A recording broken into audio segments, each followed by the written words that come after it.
আর শুক্রাণুর পরিমাণ কমে গেছে, আপনি কি করবেন? প্রথমে বলবো কমে গেছে কিভাবে বুঝবেন। আপনার অনেকদিন বিয়ে করছেন, বাচ্চা হয় না 3-4 বছর, এটা একটা লক্ষণ। আরেকটা হলো যে আপনি যখন স্বামী স্ত্রী মিলামেশা করবেন বা মাস্টারবেশন করবেন, দেখবেন যে তরল হবে, একদম তরল, ঠিক আছে, লিকুইড মানে পানি জাতীয় হবে।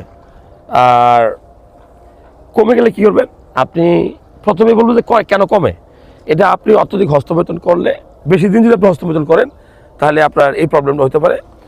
আপনি যদি ঠিকমতো খাওয়া দাওয়া না করেন, যেমন পুষ্টিকর খাবার, কিছু কিছু খাবার আছে খেলে শুক্রাণু বাড়ে, সেটা আপনি না জানলে, যেমন কাঠবাদাম, আখরোট, সবুজ শাকসবজি, কলা, ডেইলি 2টা ডিম কুসুম সহ, লাল মাংস সপ্তাহে 2-3 দিন, এই খাবারগুলো যদি আপনি না খেয়ে আপনি যদি বেশি ফাস্টফুড, জাঙ্ক ফুড এই ধরনের খাবার খান, তাহলে আপনি এই প্রবলেমটা হতে পারে।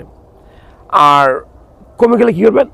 আমার কথা হলো যে আপনি নিজে আগে একটা টেস্ট করবেন। 3 দিন স্বামী স্ত্রী মিলামেশা করবেন না, যে কোনো ল্যাবে গিয়া সিমেন্ট টেস্ট করলেই আপনি শুক্রাণুর কোয়ালিটি বুঝতে পারবেন।